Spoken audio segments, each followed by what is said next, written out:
Assalamualaikum warahmatullahi wabarakatuh. Waalaikumsalam warahmatullahi. Ini malam hari atau pagi hari? Ini malam hari Om. Namanya acaranya ngopi pagi. Oh ngopi pagi ya. Kopinya mana Om? Oh nggak ada. Namanya Aditya. Nama saya Aditya Mudo Wicaksono. Oke. Aditya itu asalnya dari mana? Saya dari Kabupaten Semarang, Ungaran. Ungaran ya. Ungaran. Jadi kalau keluar tol itu terus kemana? Keluar tol Ungaran. Keluar tol langsung belok kanan. Mhm. Ada makam Gatot Subroto, belok kiri. Ada perempatan, maju dikit. Terminal Ungaran. Oh nggak sampai, kejauhan. Lembah Sumilir, kok Lembah Sumilir. Kampung Sumilir. Jauh banget. Pokoknya keluar tol itu, tol Ungaran ya. Keluar tol Ungaran deket banget dari situ. Oke. Mas Adit usia berapa sekarang? Saya usia 31 tahun. Katanya 17 kemarin. Banyak orang bilang 17. Saya 16 berarti. Oh gitu ya. Gimana Dek terus? Sama manggilnya Dek dong. Oke. Tamu kita ini mungkin lain dari biasanya. Mungkin kita belum pernah ketemuan yang model begini gitu maksudnya. Adit ini adalah seorang desainer. Ya Om. Kayak kesini. Desainer apa? Desainer, kalau saya concernnya ke gaun, wedding, gaun pesta, seperti itu. Sejak kapan usaha itu? Sejak 2015. 2015 berarti sudah 5 tahunan, 7 tahunan ya? 5 tahunan. Ya. 5 tahunan. 5 tahun. Emang dulu lulusan apa? Saya dulu lulusan S1 komunikasi Om. Oh. Aku bingung. SMA-nya ambil bahasa. Aduh. Aku tambah bingung lagi. Gak nyambung Om. Gak nyambung. Nah, sekarang bagaimana akhirnya bisa nyambung dari bahasa kemudian komunikasi nyambung ke desainer? Jadi ceritanya itu dari SD saya udah sering gambar gunung mesti. Gambar gunung, rumah, ada rumputnya enggak? Itu dok. Serius enggak? Tapi awalnya gambar itu gunung. Iya, gunung. Gunung apa Om? Gunungnya berapa jumlahnya? 2. Di atasnya gunung ada apa? Ada matahari 1 Om. Di depan gunung ada apa? Ada jalannya. Ada jalan apa dong? Sampingnya ada apanya? Ada ini sawah-sawahnya. Iya. Ada pohon kelapanya enggak? Saya pohon beringin. Di atas 2 gunung ada apanya? Ada curut-curutnya Om. Matahari. Di tengahnya gunung ada matahari, ada burung-burung yang terbang. Kalau sekarang suruh gambar, kira-kira masih gambar itu lagi enggak? Mungkin kalau disuruh ya saya gambar itu lagi. Karena itu memang bener-bener memorable banget ya Om ya. Dari dulu, dari TK. Sadar enggak? Kalau terdoktrin seperti itu dari kecil, dari zaman iya, padahal nggak ada yang ngajarin loh. Gimana gambar gunung kok ada jalan ke bawah, kok samping-sampingnya ada pohon. Tapi itu bukan, saya nggak gambar itu Om. Jadi saya gambarnya mulai dari kayak kartun-kartun, badan-badan kartun kayak gitu. Terus habis itu berlanjutlah sampai SMP. Nah SMP juga sering-sering gambar. Terus saya bilang, aku kok pengen bikin apa kok seneng ya gambar kayak gitu. Tapi nggak direspon sama orang tua. Terus sampai SMA itu udah terkubur tuh, udah nggak inget lagi pengen jadi itu. Nah terus habis itu saya kuliah ambil komunikasi. Nah dari kuliah itu dari SMA itu sebenarnya udah senang-senang gambar. Lanjut ke kuliah, tapi belum ada kepikiran untuk jadi ke desainer kayak gitu. Terus klien saya pertama itu teman kuliah. Loh, ini sudah mulai usaha itu? Belum sama sekali. Saya masih kuliah. Karena di mana sih kuliahnya? Saya di Undip. Oh, Undip betulan ya, bukan Universitas Depok. Bukan, Universitas Diponegoro. Terus teman saya bilang, "Dit, gue besok mau ada acara nih. Kan lu suka gambar-gambar kan, kalau lu gambarin kebaya kayak gitu." Nah, akhirnya saya gambarin di kertas binder itu Om, kertas binder buat kuliah itu kan saya gambar di situ. Nih kayak gitu. Dijadiin sama dia, beneran jadi. Dijadiin sama dia. Dia konveksi atau? Enggak, dia teman kuliah pengen ada kondangan gitu loh. Enggak, gambarnya dijadikan apa? Jadikan baju beneran sama dia. Nah, temennya itu apa profesinya? Nggak ada, cuma Nggak ada. teman kuliah aku aja. Oh. Jadi dia jahitin ke orang lain, Oh, gitu. tapi pakai desainnya saya. Oke. Nah terus beralih ke situ, saya udah mulai bilang, mah aku kayaknya pengen jadi desainer deh. Tapi tetap nggak direspon karena sebenarnya saya disuruh terusin usahanya orang tua apa? Orang tua saya di bidang konstruksi. Oh, jauh banget juga ya. Jauh banget juga. Bahasa, komunikasi, kok jatuhnya ke teknik sipil kayak gitu. Kayaknya otaknya nggak nyampe. Itu bapak atau ibu? Dua-duanya. Dua-duanya Bergerak di bidang konveksi sejak tahun 86. Kayak gitu. Terus kemudian setelah klien pertama itu? Nah, klien pertama itu masih jauh banget dari saya perwujudan untuk menjadi seorang desainer, Om. Udah setelah itu lulus, sebelum lulus saya tetap kekeh nih kan, aku pengen lulusin kuliahmu dulu. Mama pengen sarjanamu S1mu dulu. Karena orang tua saya memang pendidikan itu number one kayak gitu. Pendidikan harus utama, terserah nanti mau jadi apa, yang penting mama pengen ngeliat kamu pakai toga kayak gitu. Nah, makanya untuk dulu memang jujur saya kuliahnya malas-malasan karena dulu saya ikut casting juga ke Jakarta, ikut sempat jadi audisi ke boyband juga. Udah sampai rekaman, udah sampai pemotretan juga segala macam, tapi akhirnya memang semua itu kembali ke restu orang tua sih. Jadi kalau suatu hal yang tidak direstui orang tua, ya nggak akan jadi apa-apa kayak tapi gitu. Waktu jadi di Jakarta sempat apa? Di entertain. Sempat di manajerin sama salah satu manajer artis juga. Gitu dikumpulin ke sempat apa waktu itu? Udah rekaman di Bandung. Rekaman di Bandung dari jam 6 sore sampai jam 4 pagi. Habis itu paginya pemotretan. Habis itu kan ada suatu masalah intern, nggak jadi kayak gitu. Waktu itu nggak kepikiran YouTube? Belum ada Om. Belum ada. Itu 2012. 2012. Dan itu saya balik lagi ke Semarang. Akhirnya ya udah saya skripsi cuman 1 bulan. Kelar. Karena saya aku pengen mengejar mimpiku. Dan itu untuk membuktikan ke mama juga. Iya, untuk membuktikan mama. Akhirnya alhamdulillah saya wisuda. Terus setelah itu ya udah orang tua saya benar-benar awalnya tidak mendukung saya. 100% tidak mendukung saya. Terus mulai dari saya gambar-gambar, saya pergi ke penjahit rumahan. Mbak, ini saya punya gambar kayak gini, tolong dong dijadiin baju. Awalnya saya nggak tahu kain. Setiap hari saya main ke toko kain sampai 3 jam, 4 jam. Ngapain? Senang aja Om. Jadi main aja. Nggak beli. Gitu. Aku ke satu toko atau beda-beda? Satu toko. Orangnya berarti tahu tuh yang punya situ. Nah sekarang udah akrab banget sama saya. Oh sekarang maksudnya waktu itu terus niteni itu atau gimana? Iya, terus apa? Enggak, saya mau lihat aja kayak gitu. Nah saya belajar, ini kayaknya kayak gini, ini kayaknya kayak gini. Kalau gambar saya kayak gini, berarti harusnya butuhnya kain seperti ini. Gitu. Nah singkat ceritanya, ada klien saya lagi, itu teman kuliah saya juga, pengen wisuda, bikinlah baju kebaya di saya. Awal banget itu klien saya, itu dulu saya bikin kebaya, saya hargain udah sama kainnya, udah sama jahitnya, udah sama hiasannya, itu saya hargain 350.000. Murah banget. 350.000. Sangat murah. Ya itu saya nggak mikir ongkos saya kesana, ongkos saya nganterin, ongkos saya dan sebagainya 350. Karena senang aja. Tapi penentuan yang lain apa? Ya nggak ada. Kenapa tidak ditentukan harganya mungkin lebih tinggi gitu? Saya belum ngerti waktu itu Om. Jadi masih bener-bener yang penting dapat klien dulu nih. Kayak gitu. Terus akhirnya singkat cerita saya mulai memberanikan diri untuk ngambil karyawan. Gitu. Saya beranikan diri untuk ngambil karyawan. Mutusin usahanya memang ngambil karyawan dulu baru usaha gitu? Enggak. Usaha saya setengah jalan dulu baru saya. Setengah jalan. Iya. Usahanya itu sudah ada tempatnya atau gimana gitu? Belum, saya dulu numpang di kantornya mama, kecil banget. Ya kira-kira 2 meter kali 2,5 meter kali 3 meter lah. Ini? Apa? Ini seperti ini. Kecil lagi Om. Kecil lagi.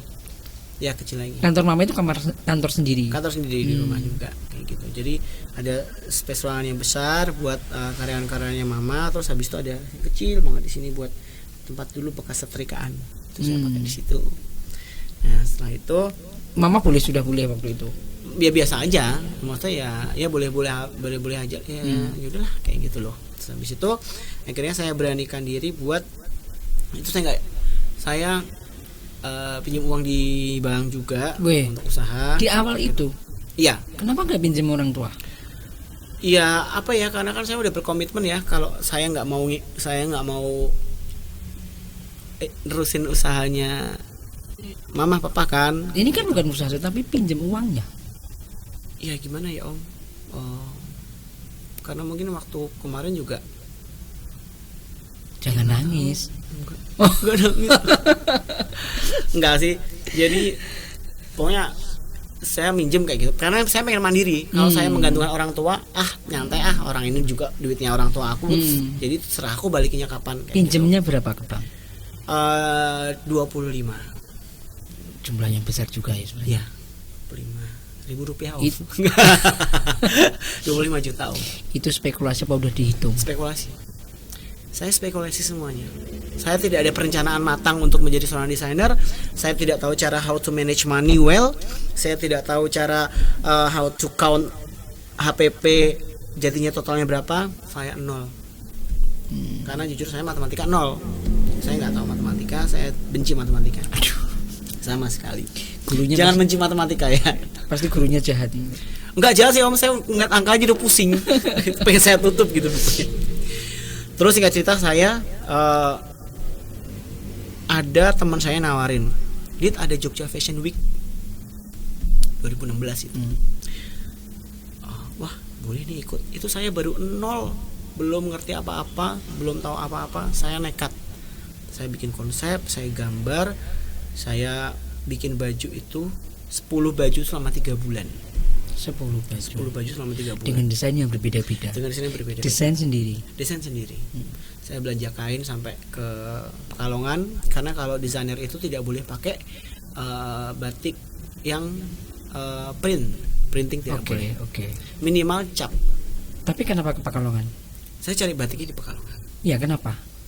Karena setahu saya batik di Pekalongan waktu dulu. Solo, Jogja? Belum kepikiran. Belum kepikiran. Karena Pekalongan. Lebih dekat? Ya lumayan sih, waktu itu belum ada tol 3 jam. Jogja kan juga 3 jam. Berarti Jebanan dekat ke Solo juga ya sebenarnya? Dekat ke Solo kalau dari Ungaran. Tapi belum kepikiran. Karena kan masih 0 banget gitu. Saya juga nggak tahu. Tapi nggak ada referensi orang tua gitu? Nggak ada, sama sekali nggak. Semuanya dipikir sendiri? Iya, semuanya dipikir sendiri. Kayak gitu. Setelah itu saya jadilah itu baju 10 baju. Akhirnya saya berangkat ke Jogja. Itu event sekelas desainer seperti saya waktu itu 0, belum siapa-siapa, masih nggak tahu apa-apa, masih awam banget, sudah menginjakan kaki ke Fashion Week, Jogja Fashion Week. Itu benar-benar suatu kebanggaan tersendiri buat saya. Langkah yang berani. Ya, langkah yang berani dan saya modal nekat aja. Sudah singkat ceritanya, jalan hari H show, saya urutan ke 7 kalau tidak salah. Modelingnya? Urutannya majunya. Modelingnya? Modelnya kan maju katanya. Pakai model kan? Pakai model. Modelnya siapa? Kan udah diurusin sama panitia gitu. juga. Ini tinggal bajunya aja. Saya bawa baju aja. Oke. Habis itu Aditya Mudo saya maju. Nah, ini kan panggung nih, misalnya ini panggung nih, ya. Orang tua saya tuh di sini sama di sini dan ada tante-tante saya. Begitu saya maju, tante beneran kan? Iya, tante beneran dong. Bukan tante. Om sekalian om. Ada om. Tante, om. Bercanda. Nah, begitu saya maju, nama saya Aditya Mundo dipanggil. Begitu saya balik lagi, mereka pada nangis semua. Kenapa? Yang nangis tante-tantenya? Tante, mama, keluarga saya pada nangis semua. Karena mereka itu berpikir saya masih anak kecil yang manja, yang masih menggantungkan orang tua. Waktu itu baru lulus kuliah. Iya. Berarti sekitar 22, 23. 2015 itu saya umur 26 om. Oh, udah 26. Emang lulusnya telat? Telat om. Oh. Jadi yang lain telat nggak? Kayaknya enggak deh om. Dah saat saya balik mereka nangis semua. Mereka nangis semua, mereka tidak percaya dengan apa yang saya lakukan sehingga saya bisa berada di satu panggung yang hitungannya event yang besar. The first section. Kayak gitu. Jadi ya setelah itu papa mama full support saya. Supportnya apa waktu itu setelah itu? Setelah itu supportnya ya ada kamu mau bikin apa lagi kayak gitu, terus kamu mau pindah nggak butiknya kan kecil kayak gitu. Terus akhirnya papa saya berkorban kamarnya yang di depan itu, terus ditambahin lagi ke depan sekitar 9 meter, akhirnya dibangun butik lebih luas. Ya lebih luas, akhirnya udah ada kamar. Dulu saya waktu fitting klien di musola om. Waktu awal karir 3 tahun lah setelah fashion show. Ya, kemudian fashion show. Apa yang terjadi? Apa perubahan besar yang terjadi selain orang tua? Nama saya dikenal di dunia fashion. Terus drastis. Ya lumayan drastis karena sebenarnya untuk di dunia fashion itu sebenarnya ternyata tidak semudah yang saya pikir. Untuk menciptakan suatu karya itu tidak boleh asal-asalan. Aku pengen bikin warna merah, kuning, hijau, abu-abu, pink dalam satu sekali shoot, itu tidak boleh. Jadi dalam dunia fashion itu ada satu yang namanya benang merah, satu kesatuan antara satu baju yang akan dikeluarkan, nanti baju kedua itu seperti apa, baju ketiga itu harus berkaitan dengan yang baju selanjutnya, kayak gitu. Ternyata seperti itu. Jadi karena saya mungkin waktu itu dulu masih nol, belum tahu, saya bikin yang warna-warni om. Kayak gitu. Hasilnya ya bagus-bagus aja sih. Oh, bagus-bagus aja. Kalau menurut saya ya. Tapi juga yang lainnya ngomentari juga ya not bad lah untuk anak baru, newcomer not bad kayak gitu. Setelah fashion show yang pertama itu lagi, secara finansial kemudian bagaimana? Secara finansial jujur kalau untuk perkembangan finansial saya sih ya standar-standar aja ya, karena kan belum langsung jebret kayak gitu, mempedakan lagi ya, standar-standar aja om. Terus tapi untuk klien-klien ya tetap ada, tapi masih wilayah lokal aja, seputar radius rumah gitu. Iya. Enggak sih ya, sampai kota juga sih. Mulai kemudian yang klien dari luar kota. Mulai dari klien luar kota itu show saya yang keberapa ya, saya lupa, yang keempat kalau nggak salah, itu saya memberanikan diri bikin baju cowok. Loh, sebelumnya cewek-cewek. Tadinya tuh saya tuh pengen, bagus banget ya kebayanya anak Avanti itu, saya bilang kayak gitu, wah saya pengen kebaya lah. Ternyata setelah saya tekuni benar-benar kebaya, susah banget. Saya udah angkat tangan ke kamera nih kayak gitu, dan saya lebih memilih udahlah gaun aja kayak gitu. Karena harus presisi om, kanan kiri itu harus sama, harus presisi lah pokoknya lah, nggak boleh yang kiri satu yang kiri satu. Mungkin ada yang asimetris, tapi kebanyakan itu harus peletakannya juga harus pas, dan di lengan tuh benar-benar harus plak kayak gini, nggak boleh yang keluar sedikit, nggak boleh. Perubahan drastis setelah dari fashion show yang pertama, dari sisi pengetahuan, mendapatkan pengetahuan tadi itu bagaimana dapatnya? Apakah trial and error atau experience atau apa? Experience, saya lebih experience. Karena kebanyakan orang pada nanya gini, lo sekolah di mana sih? Kok gini? Saya nggak sekolah. Terus kalau bisa, saya belajar dari YouTube. Bohong kayak gitu. Jadi ya, tapi itu benar. Semua saya otodidak. Karena jujur, pertama kali saya mau daftar sekolah fashion itu harganya 50 juta, saya sama sekali tidak punya uang. Terus saya berpikir, kan bisa dilihat, kan bisa diraba. Ya udahlah, saya mulai pelajari secara otodidak. Lihat YouTube, terus tanya-tanya, mostly lihat YouTube sih. Gitu. Itu dominan YouTube-nya ya. Dominan YouTube. Jadi sebenarnya buat siapa aja sih kalau misalnya untuk belajar sih nggak ada kata gue mau belajar di mana, mahal, semua bisa dipelajarin gitu om. Jadi dari YouTube sekarang juga udah semua orang pasti akses YouTube ya. Jadi kalau misalnya untuk contoh kayak ada yang mau bikin usaha makanan, tinggal klik aja resepnya apa gitu. Jadi sebenarnya tinggal dari diri kita sendiri sih, kemauan untuk keluar dari zona nyaman itu, untuk berani melakukan sebuah langkah berusaha atau menjadi wirausahawan. Mulai klik dengan marketing mulai kapan? Klik dengan marketing untuk saya pribadi sih, kameranya di sana. Saya mikirnya nanti. Klik untuk marketing, kalau saya bilang sampai sekarang pun saya juga belum nemuin yang klik ya Om, karena dari semuanya itu saya berdiri di kaki saya sendiri. Contoh kayak saya belanja saya sendiri. Sampai sekarang masih sendiri. Saya ngurusin klien, saya nyari klien saya sendiri. Terus saya belajar pernak-pernik saya sendiri, semuanya saya sendiri. Tapi di rumah ada tim juga, jadi saya tinggal belanja atau apa. Sampai saya tidak sempat untuk memarketingkan produk saya sendiri. Terus?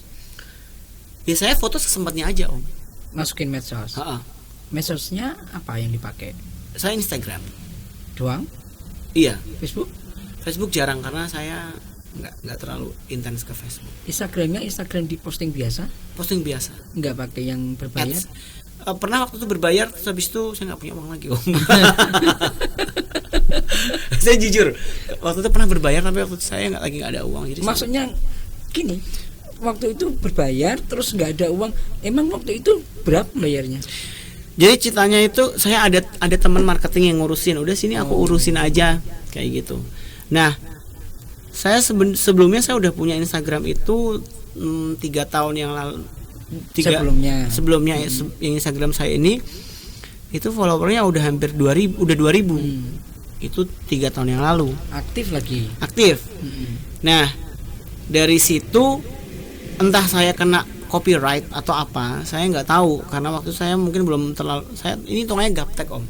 Saya belum terlalu ngerti tentang copyright atau apa. Saya asal upload pakai lagu yang ada di video itu kayak gitu. Saya syuting baju saya edit pakai lagu, kena copyright gitu mungkin ya.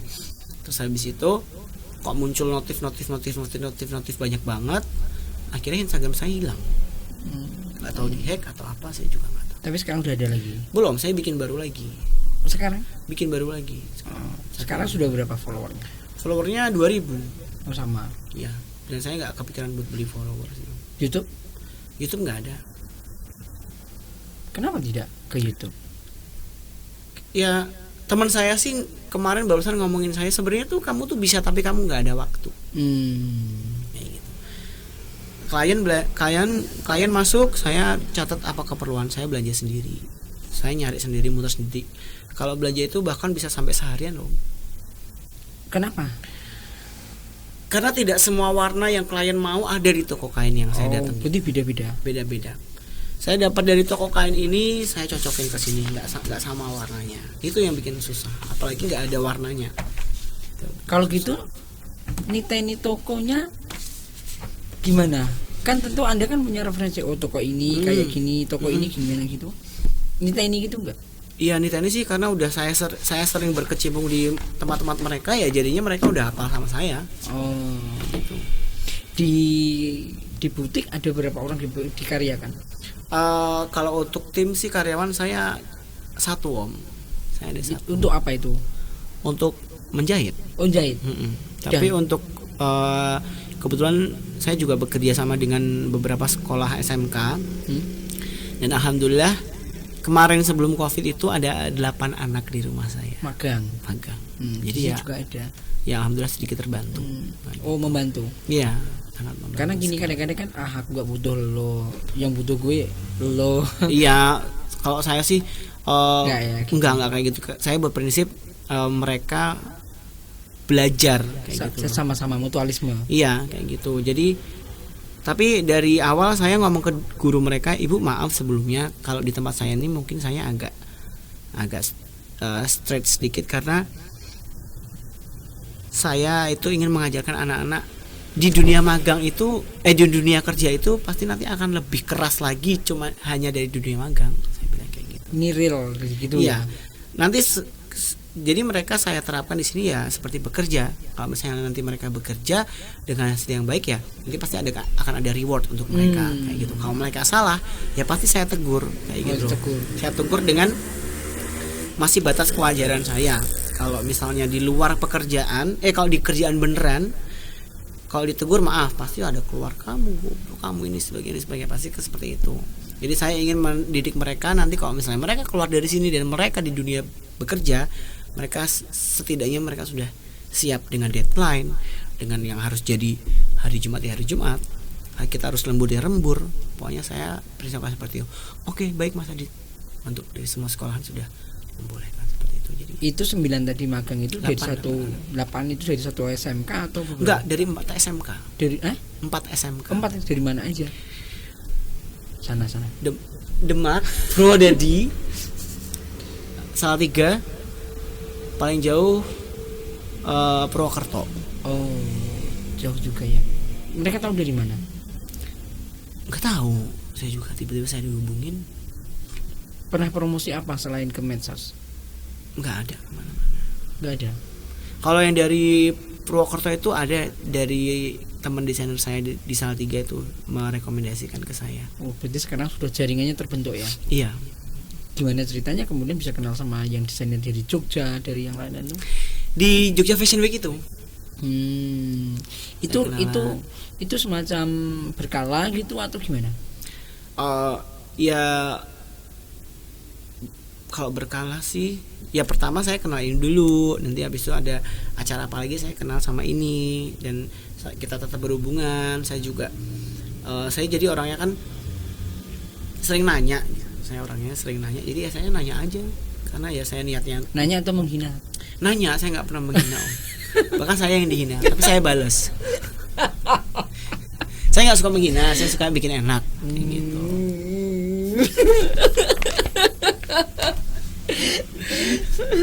Ya. Selanjutnya kemudian kalau sekarang. Nah, ini kita bicara sekarang nih. Haus om, minum dulu ya. Boleh. Kopinya enak banget. Ini kehausan atau ini kan minum om kan? Oh iya. Ini penonton taunya minum loh. Mama, loh tumpah. Mama di bawah tak kasih minum om. Oh nggak apa-apa. Nah, sekarang kondisi sekarang bagaimana? Sebelum Covid. Sebelum Covid alhamdulillah penjualan di butik saya tergolong lancar, sangat lancar sekali kayak gitu. Bisa sampai berapa omset sebulan? Ngomongin nggak apa-apa ini? Nggak apa-apa. Ngomongin nominal nggak apa-apa. Jadi gini, saya jembatan dulu. Kalau seandainya ente cerita, kemudian itu kan cerita sukses story. Iya. Kalau misalnya dilihat orang kemudian menginspirasi dan memotivasi mereka menjadi lebih baik, yang masuk surga duluan siapa? Duluan ente. Duluan yang mati om. Iya kan om. Kalau orang yang mati duluan dia. Kalau saya yang amit-amit di sana perjalanan jauh loh om. Jangan ngomongin kayak gitu. Kamu sabar nggak? Iya sabar. Oh sabar ya udah, sabar matinya kayak nanti. Malaikatnya itu dikasih tahu dulu. Iya, sabar ya. Oke, terus jadi kalau untuk waktu sebelum Covid itu memang alhamdulillah sekali penjualan saya lancar karena terakhir sebelum Covid itu ada klien dari Malang dan saya itu juga nggak tahu itu dari siapa, langsung nge-WhatsApp saya. Mas Adit, saya tahu nomornya dari ini. Dari mana katanya? Dari saudara dia. Oh, saudaranya nggak ditelusur lagi. Maksudnya nanti kan bisa untuk strategi marketing selanjutnya. Oh, saudaranya itu klien saya juga tapi belum pernah face to face langsung sama saya, belum pernah ketemu.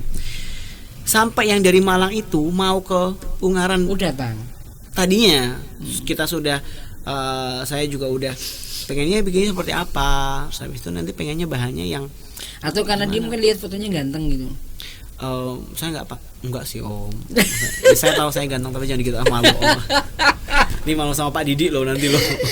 Majalah Didi. Oh majalah Didi, tak kira namanya Pak Didi. Majalah Didi. Oh iya ya. Prestasi bukan kiprah generasi muda dalam mengisi kemerdekaan era milenial. Wah ini saya banget nih om. Nanti masuk sini juga. Asik, bener. Ini nantikan ya. Jadi ini sukses story. Oke. Jadi omsetnya tadi gimana? Oh iya, cerita yang COVID dulu tadi. Nah, sampai yang tadi Malang itu saya udah rinci untuk berapa, pengennya berapa. Udah ketemu nih deal Om harga segini. Oke. Saya udah seneng-seneng dong. Datanglah COVID, jebret. Batal. Maaf Mas, tempat saya zona merah gini sebagainya. Oh ya sudah. Emang nilainya berapa? Sekitar 5 jutaan. Kan lumayan kan Om, 5 juta Om. Kalau sebelum COVID itu tiap bulan itu saya bisa hampir 30 ribu. 30 juta. 30 Nggak juta, campur Om. daun tapi ya. Kenapa? Nggak campur daun. Uang monopoli Om. 30 juta Om. Kotor ya, Rata-rata ya. Kotor. Nah, itu fluktuatif. Iya, fluktuatif. Begitu pandemi. Jujur, Tapi biasa aja. Natapnya saya juga biasa aja. karena saya Nggak usah penuh nafsu. kebalik Om. Jadi karena saya berpikir gini, apa yang saya dapatkan itu tidak serta-merta untuk kepuasan atau wah aku dapat uang banyak, enggak. Setiap uang yang saya dapatkan itu saya berpikir untuk bagaimana saya memberikan kewajiban orang-orang yang ikut dengan saya. Sebentar, saya tak cari tempat semaput dulu ya. Kenapa Om? Nggak kuat mendengarnya. Aduh. Ya udah Om, silahkan. Tapi nanti kasih nafas buatannya. Tuh kan, udah siapa yang langsung sama saya ketahuan. Sorry. Oke, jadi saya selalu berpikir, ibaratkan saya oke lah nggak dapet untung nggak apa-apa, yang penting jangan sampai orang yang kerja sama saya tidak mendapatkan hak mereka kayak gitu. Waktu awal pandemi itu karena jadi alhamdulillahnya masih ada sisa klien yang belum selesai. Contoh. Tapi sudah bayar. Tapi sudah DP, setengah DP. Jadi waktu itu ada yang mau wisuda nih. Wisudanya itu di bulan April. Oke. Pandemi kan Maret.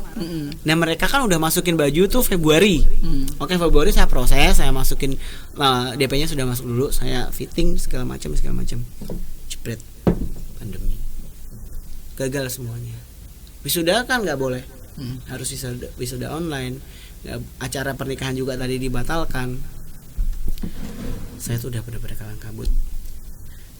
Tabungan saya udah benar-benar menipis sampai nanti tak transfer. Makasih Om. Rekeningnya di sini ya. Sampai saya pengajuan keringanan cicilan mobil Om.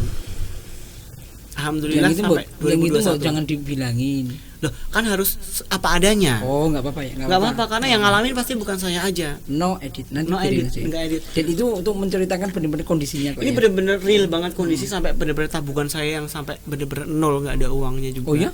Iya. Pasti nggak percaya. Iya, karena uang saya kan masih di orang. Yang tadi yang mau wisuda itu juga gagal juga. Gagal tapi kan uangnya sudah masuk dan baju yang sudah dibuat kan ya harus dilunasin. Oh, oke. Kayak gitu. Dan akhirnya yang sisa-sisa sebelum pandemi, alhamdulillah pada ngebayar, langsung bisa saya untuk ngebayar apa enggak bayar? Oke. Alhamdulillah sudah pada bayar. Saya langsung kumpulkan. Nomor 1, hak orang-orang yang bekerja dengan saya penuhi karena saya niatkan dalam bekerja itu untuk membantu orang lain gitu. Bulan kemarin gimana kondisinya? Saya tutup 4 bulan Om. Saya tutup butik 4 bulan per April. Mei, Juni, Juli, Agustus. Baru ini mau ada event ini. Iya. Enggak, event kemarin udah saya show terakhir kemarin di Klaten. Mulai menggeliat berarti. Iya. Pemesanan bagaimana sekarang? Pemesanan sih ya alhamdulillah 3 klien terakhir sih Om. Baru 3. Ini saya apa adanya, no editing. Kalau sebelumnya bisa berapa sebelum pandemi? Tadi kan bilang 30-an. Iya, jadi itu berapa klien kira-kira? Sebenarnya saya sampai kewalahan. Oh. Saya sampai alhamdulillah sampai kewalahan. Satu pedoman saya tidak boleh menolak klien. Sesibuk apapun saya, sefull apapun saya. Karena saya berkeyakinan bahwa sekali saya menutup pintu rezeki saya selanjutnya pasti akan ketutup. Ini dicatatnya. Sekali Anda menutup pintu rezeki, maka pintu rezeki selanjutnya itu akan ketutup juga. Sesibuk-sibuknya saya, sedeadline-deadline-nya saya, seorang yang bilang minggu depan harus jadi ya mas ya, saya iyain dulu. Kalau waktu itu kondisi kayak gitu, Anda terus apa istilahnya ngangkat tambahan karyawan gitu atau gimana, atau lembur? Kebetulan ada beberapa orang yang kerja sama saya juga tapi di luar.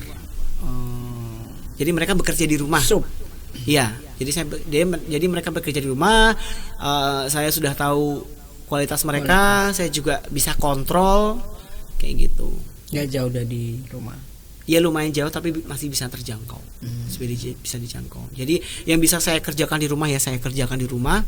Yang untuk contoh misalnya kayak simple itu saya polain dulu, saya gambar dulu, habis itu tolong ya. Kondisi terakhir mulai Agustus September gimana? Oke, tadinya ada 8 anak magang di tempat saya. Ditarik semuanya. Iya.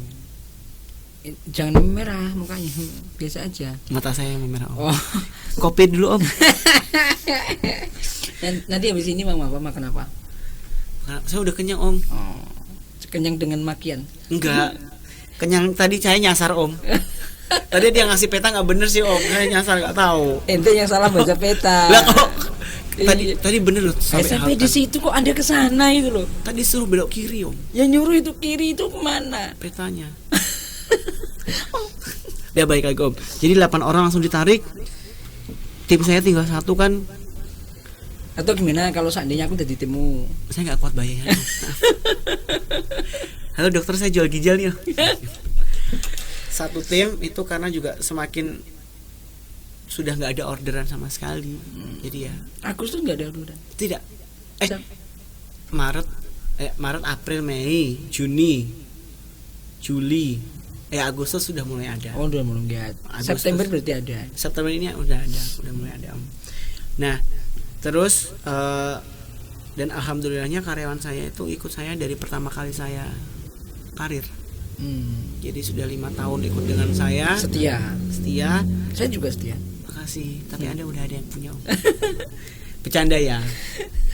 Terus karyawan saya juga bilang ke karyawannya, Mama, kasihan Mas Adit kalau misalnya nggak ada kerjaan harus ngebayar saya terus selama 2 bulan. Selama per bulan, 3 bulan. Mending nanti kalau pas ada kerjaan aja nanti saya ditelepon ya Mas, kayak gitu. Sebenarnya saya juga berpikir saya juga kasihan, tapi kok gimana dengan keadaan gini, saya juga tidak mungkin memaksakan diri karena juga benar-benar butik tutup total kayak gitu. Terus tapi alhamdulillahnya saya kan bekerja sama, saya kan masuk ke UMKM-nya di Sprindak, Kabupaten Ungaran. Alhamdulillahnya Om, saya dapat orderan masker 1.650 masker. Pada bulan Mei. Iya Mei. Maret, April, Mei, iya Mei. Jadi Anda pengennya pandemi terus atau enggak? Enggak Om. Enggak Om. Anda kan bisa dapat order. Karena kan yang jahit banyak. Jadi iya, saya cuma dapat 1.650. Yang lainnya pada ngambil 10.000 masker. Ya kan? Enggak, karena rezeki udah ada yang ngatur ya. Jadi saya sih. Jadi bukan karena pandemi. Bukan karena pandemi. Karena ya Allah masih baik sama saya. Di saat saya membutuhkan pasti dikasih, gitu loh. Mintanya doanya gimana? Ya, saya sih cuma berdoa. Ya Allah lancarkan rezeki saya, lancarkan usaha saya, kayak gitu aja sih Om. Agar orang yang ikut, agar saya masih bisa membantu orang lain melewati tangan saya, jadi orang lain bisa makan, orang lain bisa memenuhi kebutuhannya kayak gitu. Itu yang namanya keran itu seperti itu, jadi penyalur rezeki. Iya. Kerannya sendiri mah tidak masalah apa-apa. Tidak masalah apa. Ibaratkan saya juga dapat untung nggak seberapa, nggak masalah. Bahkan keran kan cuman badinya cuman basah. Iya. habis basah kering lagi. Kalau nanti dibuka lagi ngalirin air basah lagi. Iya, saya sih kayak gitu. Keren. Yang penting karyawan saya bisa memenuhi kebutuhannya, saya udah senang gitu. Sekarang kan tadi saya sempat lihat tuh bajunya tadi, mereknya Aditya. Iya. Gimana ceritanya? Ini lucu banget ya Om. Jadi saya pertama tuh ngeliatnya di Google ya.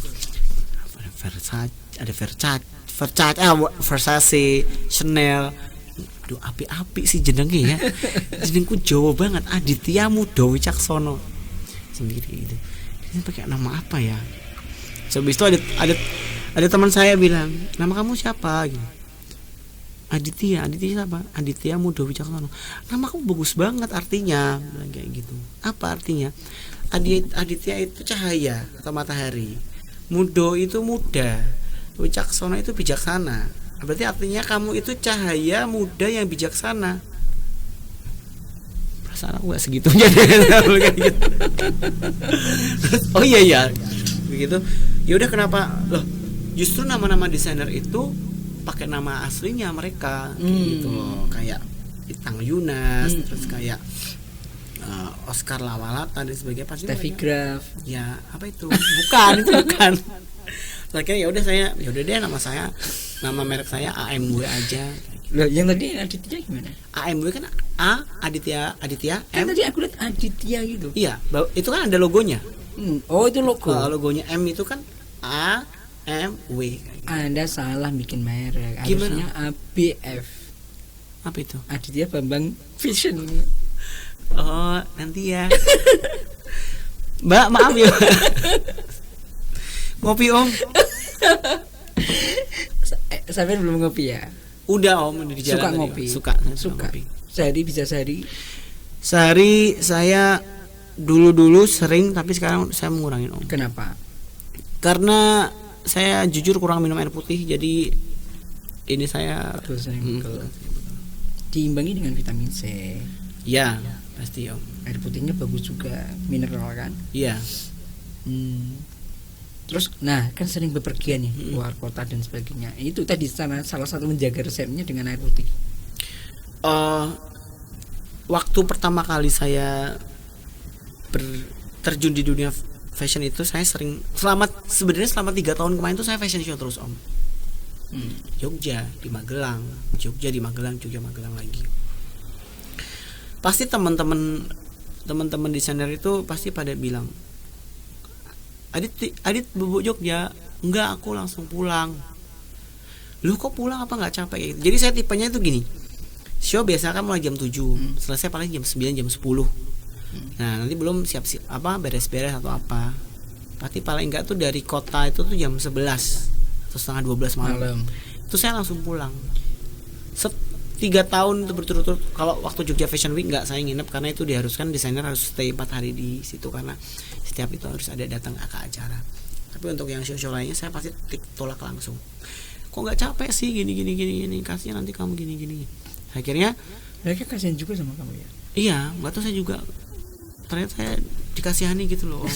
Padahal saya bisa dimaki-maki. Bukan dikasih rohayah atau dikasih siapa? Bukan, dikasih Ani. Dikasih Pak Bim. Akhirnya semakin kesini saya ya sebenarnya saya tuh tipikalnya orang kalau sekali capek ya capek aja kayak gitu loh. Jadi saya nggak mau nanti stay dulu, tidur dulu, besok capek lagi nyetir. Ya sekali capek aja, berangkat, selesai capek udah langsung istirahat. Doyan pijet nggak? Lumayan. Doyan juga. Men. Bukan plus. Seneng pijet atau dipijet? Dipijet Om. Sambil. Ayah atau ibu?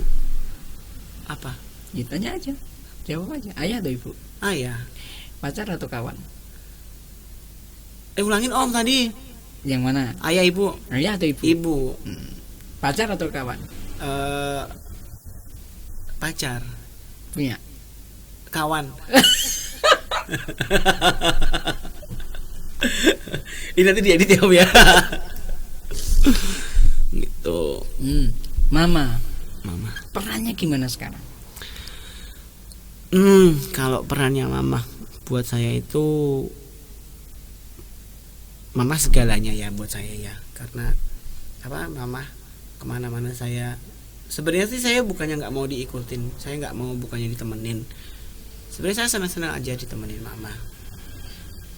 Tapi yang saya pikirkan malah kesehatan mama saya kayak gitu loh. Kalau misalnya kebetulan kan mama kan kakinya kan sakit, tadi Om melihat sendiri kan, karena HND. Karena kesini itu ada anak difabel, orang difabel kesini dan tidak mau dibantu. Tadi dia benar-benar ngesot dari tangga ini. Serius, 2 orang. Lihat nanti di dokumentasi ada. Jadi 2 orang itu di sini difabel, di kakinya polio. Jadi udah benar-benar tidak bisa, tidak punya kaki. Dia kesini sendiri. Ya, itu. Dan dia kesini sendiri juga. Dia pakai sepeda roda 3. Keren kan? Iya. Karena dia pengen curhat, dia pengen ceritanya dia memotivasi, tapi tidak mau dikasihani. Makanya kasih Pak Bembi aja. Kok Pak Bembi sih? Itu kan buat kita, buat saya. Oke. Ya, jadi peran mama itu ya berarti banget buat saya.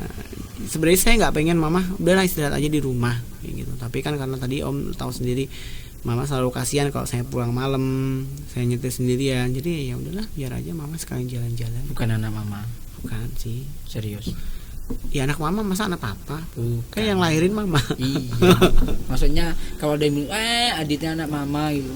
Ya saya nggak peduli sih orang mau bilang Adit anak mama, Adit lah.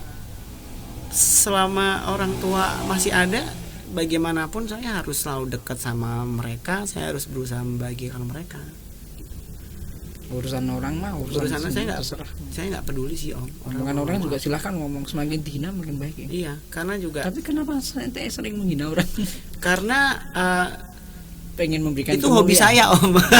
Memberikan kemuliaan kepada yang ente hina gitu. Ya enggak lah, saya nggak mulia-mulia kalau saya menghina terus. Yang dihina kan lebih mulia. Berarti saya yang menghina. Iya. Saya menghina orang yang dihina. Kalau ente menghina orang 3 kali, ini kan ente lebih jelek. Iya benar. Bagaimana biar ente lebih baik? Anda Biasanya muliakan orang, ente 4 kali lebih baik. Benar. Apa Om? Jangan, aku nggak mau menghina. Oh, enggak. Aku mau menyayangi aja. Kamu ganteng deh. Tuh kan? Tuh, makasih. Kan saya dapat kemuliaan 4 kali lipat. Ya. Om juga ganteng. 10 loh, ini saya nggak nunjuk loh. Ya, jadi itulah kenapa ente mungkin bisa jadi sekarang salah satunya kenapa sukses. Bisa dulu banyak dihina orang. Dulu banyak dihina orang. Dihinanya kenapa? Ih, kok cowok apa utak-atik kain sih? Ih, kok cowok bikin baju sih kayak gini kayak Tapi kan banyak yang kayak gitu, desainer. Tapi mungkin kan mereka ya konotasi ya. Ya, mungkin konotasinya seperti itu. Terus saya bilang gini, loh, kalau ini jalan saya mencari rezeki, terus mau apa? Kayak gitu. Saya bisa aja menerusin usaha keluarga saya, tapi coba kamu bekerja tidak dengan hati kamu bakal nyaman nggak? Ya enggak, gitu. Jelas. Alhamdulillah selama saya sebelum ada adik-adik yang membantu saya, ada kerjaan itu saya sampai mayat itu sampai jam 3:30 pagi. Saya mah senang-senang aja Om, nggak capek sama sekali. Saya itu passion bener ya. Saya satu-satu. Makanya setiap satu saya, I love my job, I love my work, I love my routine. Karena kalau kita tidak mencintai pekerjaan kita akan malas-malasan. Kamu nyindir saya ya? Kamu nggak mencintai pekerjaannya Om? Mencintai kamu. Aduh, tuh kan kena lagi. Mbak, maaf ya Mbak. Tuh kan. Oke.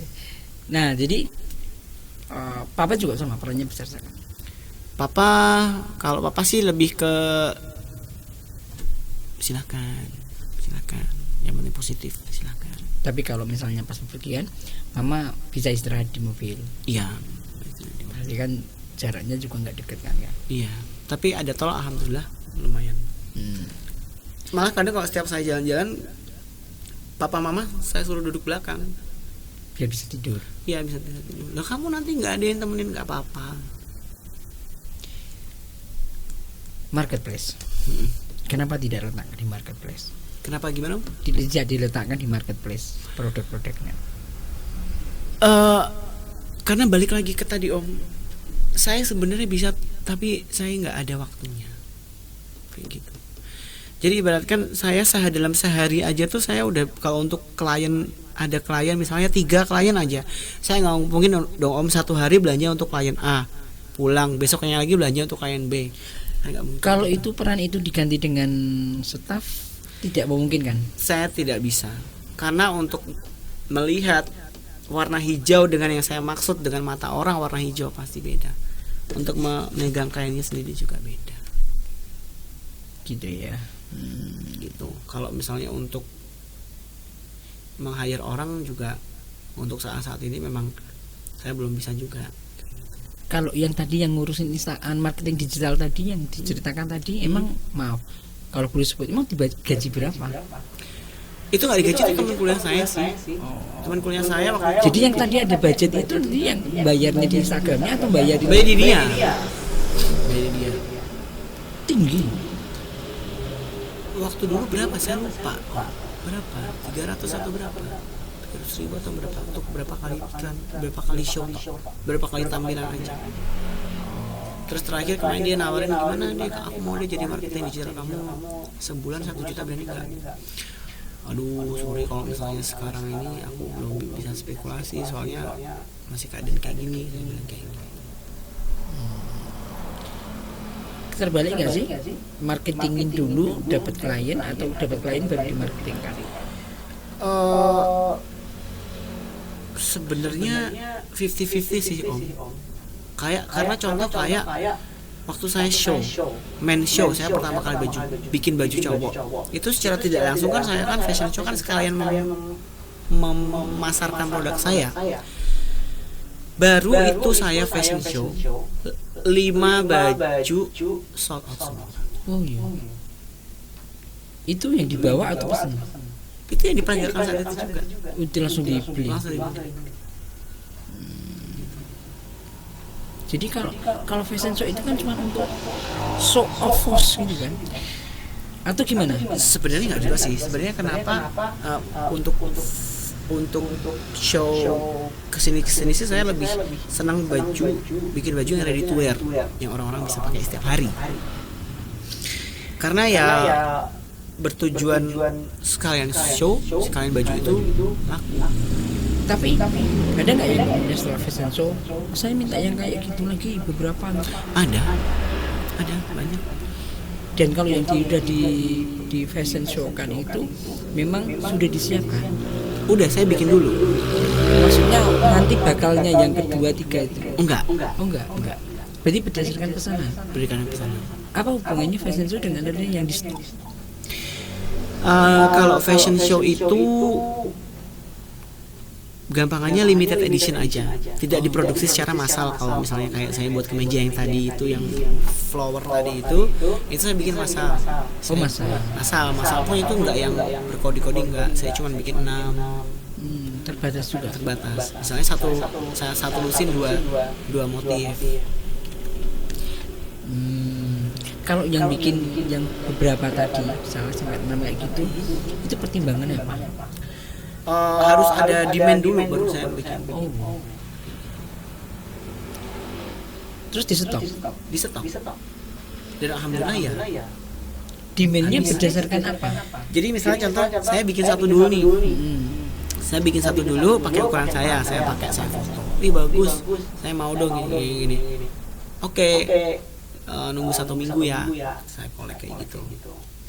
Ada lagi yang mau bagus. Tapi tadi kelihatannya dipakai siapapun bisa masuk tadi. Iya memang bisa masuk. Saya pakai ukuran yang semuanya bisa masuk. Iya, tadi saya kira jangan-jangan all size. All size enggak sih. Enggak. Karena badan orang tuh M1 sama M lainnya tuh mungkin bentuk badannya beda tapi ukurannya M juga. Menentukan ukuran itu bagaimana? Menentukan ukuran beda-beda sih Om. Jadi kalau misalnya dulu sih saya benar-benar nol banget ya. Saya ngukur aja nggak bisa. Saya ngukur nggak bisa. Saya ini lingkar apa? Saya ngeliatin aja juga. Oh lingkar dadanya 79, 80. Oh lingkar pinggangnya 76. Oh lingkar punggungnya lingkar panggungnya 9192. Itu tadi learning by doing aja sih. Jam terbangnya berarti udah tinggi. Ya belum lah. Ya cukup untuk saya. Masih harus banyak belajar. Model. Kenapa ente nggak jalan sendiri juga lu? Kan ente ganteng, ente tubuh juga dapat. Mungkin dari sisi gaya di panggung juga dapat. Mungkin kalau saya ke Korea dulu saya operasi panjang kaki kali ya, gitu. Saya nggak tinggi Berarti yang menentukan modelnya memang sudah ada di panitia aksi. Iya. Ente cuma ngasih sampel, silakan diperagakan. Iya. Kalau misalnya pakai gitu, bayarnya tinggi, mahal. Boleh sebut nominal? Boleh. Untuk acara yang sekelas kayak Jogja Fashion Week itu pertama itu dulu 6 juta. Terus yang ke 2018 itu di angka 7, dan yang terakhir kemarin 11,5 juta. Kan mahal.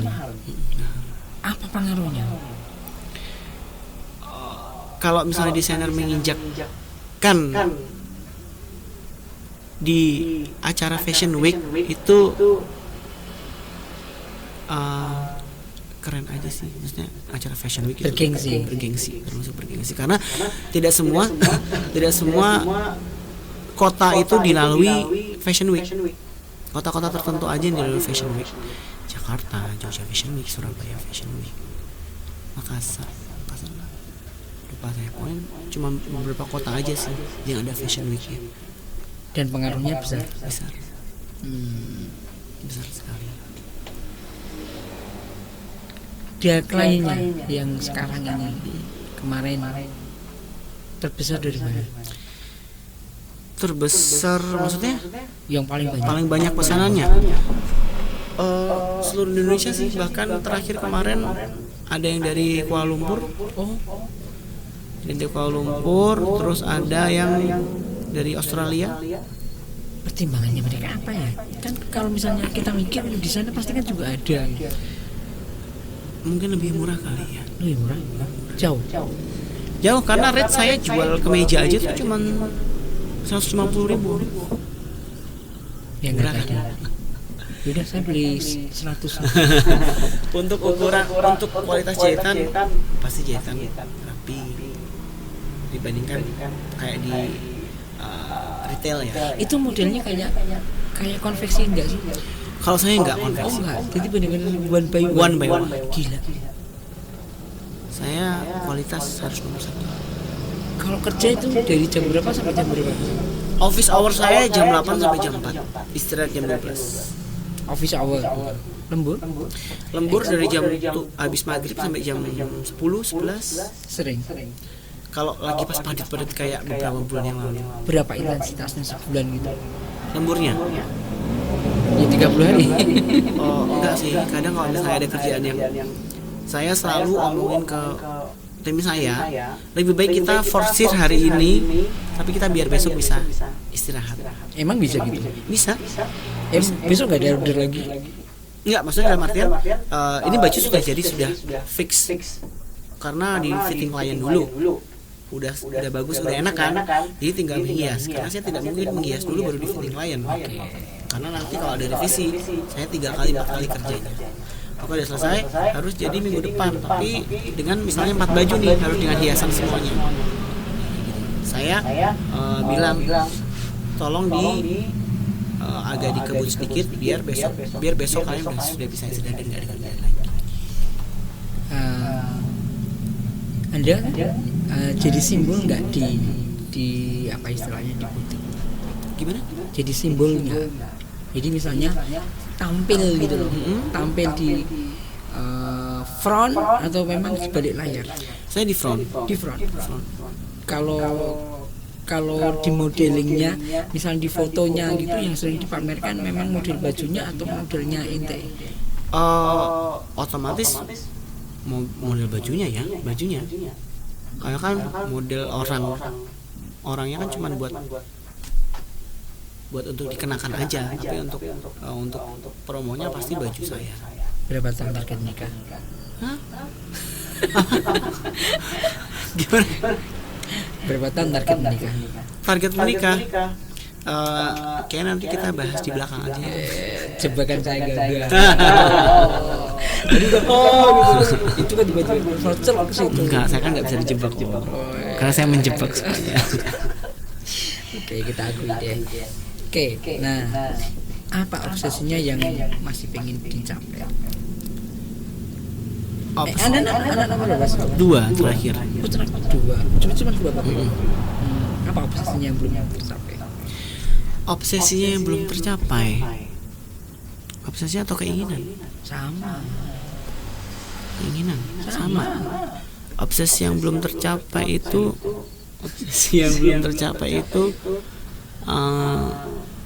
ini di bidang apa Om? Di kehidupan, karir. Kalau obsesi saya yang belum tercapai itu saya belum Om. Obsesi yang saya belum tercapai itu saya pengen beli tanah. Di tanah itu nanti saya bangun rumah-rumah. 2 rumah. 1 rumah saya, 1 rumah untuk orang tua saya. Dan sekarang kan sudah ada. Saya masih tinggal sama orang tua. Dan orang tuanya kan sudah ada rumah. Iya, tapi nanti suatu saat kan pasti itu tempat just for work, not for living. Ya udah, tanah sebelah aja. Sebelahnya. Gitu. Gratis ya Om. Oh iya, untukmu apa sih yang enggak? Apa sih yang enggak untuk? Enggak semuanya. Enggak semuanya. Itu opsi saya sih, itu sih kepinginnya ya tetap membahagiakan orang tua nomor 1 gitu. Kalau untuk masalah pekerjaan sih saya bisa dibilang ya penting juga, tapi yang kepinginan saya banget ya bisa mungkin saya tetap membahagiakan orang tua saya dengan cara apapun, karena orang tua saya ya segalanya. Speedless aku. Ini terakhir. Ya, kita udah mau berpisah nih, ya, guys. Diperpanjang. Panjangan waktu. Harapannya apa? Harapannya